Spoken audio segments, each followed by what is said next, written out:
Why isn't there comfort start? Like, just twist it once and the starter motor shuts off once it's started on the 525. Can you code that on? I seem to remember something about that with an automatic. Speaking of automatic, that's manual. How weird is that? I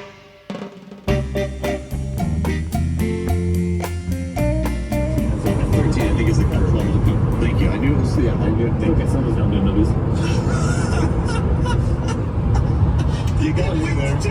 Come on the camera, but I blinked. Oh, you blinked. Holy crap, what a whirlwind Tuesday was. It's over now. I'm gonna skip the day. We came back here tonight pretty early, like 6:45 or 7 o'clock I got home. And Larissa and I went out for a walk for like an hour and a half. And that was really nice, just walking around the neighborhood, looking at houses, looking at landscaping, getting ideas for stuff. The neighborhood we're in is kind of nestled on the side of a mountain. So it's really hilly and it's unpleasant to bike, but it's a good workout to walk. So we got back from that and decided to undo any and all progress by going to In-N-Out Burger for dinner. Took the 540 M-Tech over there. We're driving this tonight. We had this car for probably 6-8 weeks a few months ago and did a complete mechanical restoration on it, including timing chains and guides. And his complaint was that he had a bit of a rough running engine, rougher than before. So we got it back here. He had to check engine light for the evaporative purge valve. We've replaced the purge valve. I'm not noticing anything rough. There's no timing faults. There's no misfires, nothing like that. So I don't know if a evap purge valve would cause that or not. Maybe inadequate fuel pressure or inadequate tank pressure causes a fuel delivery problem. I'm not sure, but seems to be okay. We drove it home tonight, and then I did take this over to In-N-Out, sit in the drive-thru for a little bit at idle. And you know, it has the occasional little vibration of idle like most M62s do.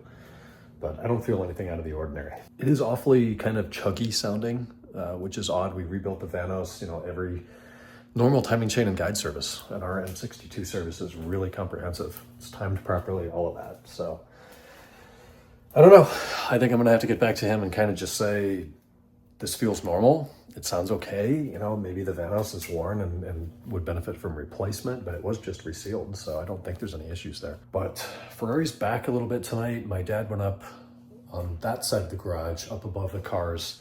There's some loft storage space. And with this past spring's clean out of the house and the closets and the basement, as we call it, under the stairs, we needed to use that space for actual valuable things. So he took out all this crap. This is like half of it. The rest of it's in the recycling bin. It's not touching the car. There's space.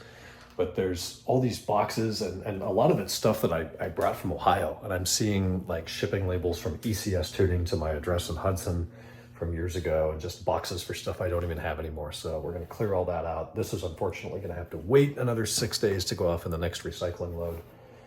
But feels good to clear all this crap out and actually use the space for stuff that has value to us. Some Schitt's Creek inside right now. That's going to be it for today. Tomorrow's hump day. Week is flying by. I'll talk to you then. Good night.